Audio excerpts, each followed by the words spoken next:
हमारी केंद्र सरकार जो मुहिम चला रही है, जिसमें हम आज समग्र शिक्षा को लेकर चल रहे हैं, ऐसी शिक्षा जिसके माध्यम से सभी का विकास हो, वह शिक्षा विद्यार्थी को कैसे दी जाए, यहाँ तक तो हमारे विभाग द्वारा प्रयास किए ही जा रहे हैं।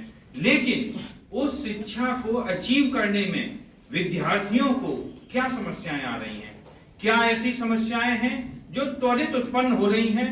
क्योंकि कुछ ऐसी समस्याएं होती हैं जो स्थानीय विशेष होती हैं, कुछ समस्याएं ऐसी हैं जो पूर्वांचल के लोग फेस करते हैं, कुछ समस्याएं ऐसी हैं जो केंद्र में फेस की जा रही हैं, कुछ पश्चिमांचल में। हमारा प्रदेश लगभग 5 हिस्सों में बटा हुआ प्रदेश है।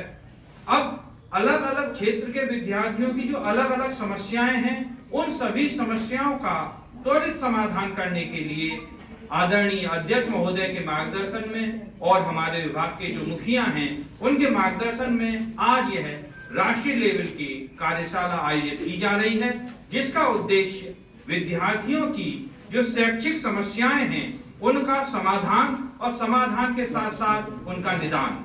क्योंकि हम समाधान तो जानेंगे, लेकिन जब तक डायग्नोस पूरा नहीं हो जाएगा तब तक हम रुकेंगे नहीं। इसी उद्देश्य को लेकर के आज आप सभी गुणी शिक्षक यहाँ उपस्थित हुए हैं। हम एक दूसरे के विचार भी साझा करेंगे तथा उस ज्ञानार्जन के माध्यम से हम यह देखेंगे कि क्या ऐसी समस्याएं हैं जो बच्चा फेस कर रहा है। क्योंकि हमारे यहाँ क्षेत्र वाइज भी समस्याएं हैं, साथ ही साथ हमारे यहाँ जो समस्याएं हैं वो कक्षा स्तर पर भी हैं। कुछ कक्षाएं 1 से 5 तक की हैं, क्योंकि हमारे यहाँ परिषदीय प्राथमिक विद्यालय संचालित हैं। कुछ कक्षाएं ऐसी हैं जो 8 तक हैं, यानी 6 से 8 तक के विद्यालय हैं। कुछ समस्याएं इस तरह की भी हैं जहां हम यह देखते हैं कि बच्चे की व्यक्तिगत समस्याएं, तो ऐसी समस्याओं का निदान भी होना चाहिए। कुछ स्तर बहुत अच्छे हैं जहां पर हमारे विद्यालय हैं, कुछ स्तर ऐसे भी हैं जो ग्रामीण परिवेश से दूर, जहां ज्वारियों शराबी बने हुए हैं शाम को, तो वहां के विद्यार्थियों की भी क्या समस्याएं हैं। इन सभी समस्याओं से ओतप्रोत आप सभी शिक्षक साथियों ने अपने जो विचार दिए उन्हें हमने एक किताब में संकलित किया है, जिसका नाम क्रियात्मक शोध है। सभी शिक्षकों को वह किताब भी उपलब्ध कराई गई है, साथ ही साथ सभी के विचार यहाँ साझा किए जा रहे हैं। यहाँ विद्यार्थियों की विषय से संबंधित भी समस्याओं का निदान है।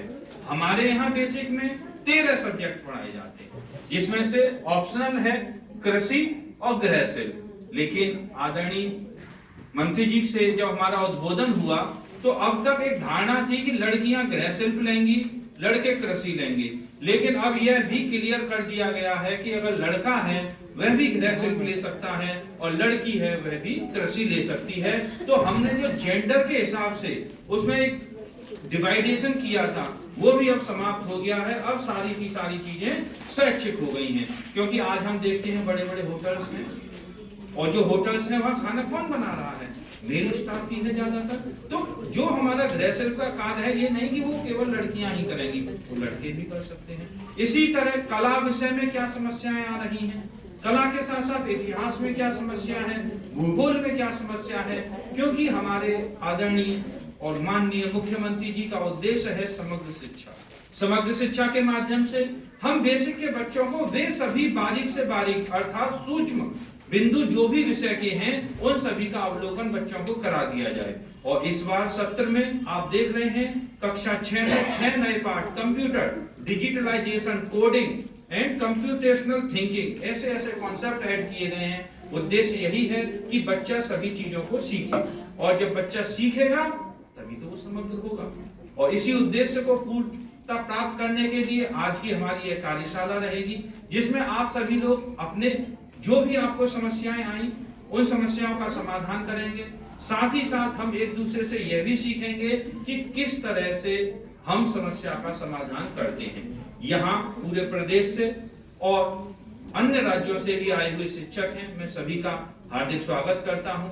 मैं यह भी कहना चाहूंगा कि जो समस्याएं हम कर रहे हैं उनके लिए जो कंप्यूटेशनल थिंकिंग है उसी तरह एक सिस्टमैटिक वे है, क्योंकि विज्ञान की ये क्रियात्मक शोध है। और क्रियात्मक शोध में सबसे पहले हम समस्या का चयन करते हैं, समस्या का चयन करने के बाद में फिर हम एक उद्देश्य निर्धारित करते हैं कि समस्या तो बहुत बड़ी है, लेकिन मैं कहां तक इसका निराकरण करना चाहूंगा।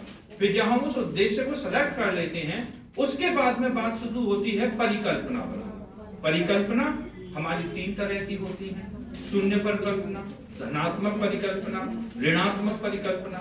अगर हम किसी समस्या का समाधान धनात्मक रूप से ले रहे हैं तो वो हमारी पॉजिटिव कहलाती है, और ऋणात्मक रूप से ले रहे हैं तो वो नेगेटिव हाइपोथेसिस कहलाती है। लेकिन हम शोध में नल हाइपोथेसिस का प्रयोग ज्यादा करते हैं। कारण ये है क्योंकि हमारा पहले से विश्वास ऐसा ना बन जाए कि जैसा मैं सोच रहा हूं शायद बच्चे को यही समस्या हो। हम वास्तविकता की खोज करेंगे, हम शून्य परिकल्पना का प्रयोग करते हुए समस्या का चयन करके फिर उसके ऊपर हाइपोथेसिस का निर्माण करेंगे। हाइपोथेसिस के निर्माण के बाद, क्योंकि यह शोध नहीं था, यह था क्रियात्मक शोध। क्रियात्मक शोध एक निश्चित समय पर किसी विद्यार्थी को क्या समस्या हुई उसके रूप में था। तो यहाँ हम पूरे विद्यार्थियों को एक सैंपल न लेकर के एक हम छोटा सा हिस्सा, जैसे कक्ष में 50 बच्चे हैं तो हम 18-20 जो हमें लग रहे थे जिन्हें किसी सपोर्ट की आवश्यकता थी, उनका हमने चयन किया। चयन करने के बाद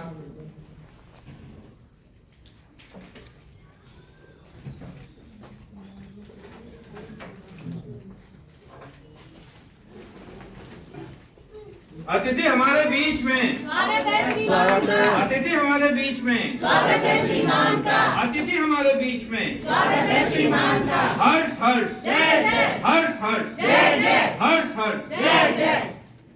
बहुत अच्छा। आप चलिए अपना स्थान ग्रहण करें। तो यहाँ क्रियात्मक शोध में हम 2 बिंदुओं पर अपना शोध कार्य किए। पहला स्थिति की पूर्व स्थिति में विद्यार्थियों को क्या क्या समस्याएं थी, फिर समस्या के निदान के लिए हमने क्या क्या प्रयास किए।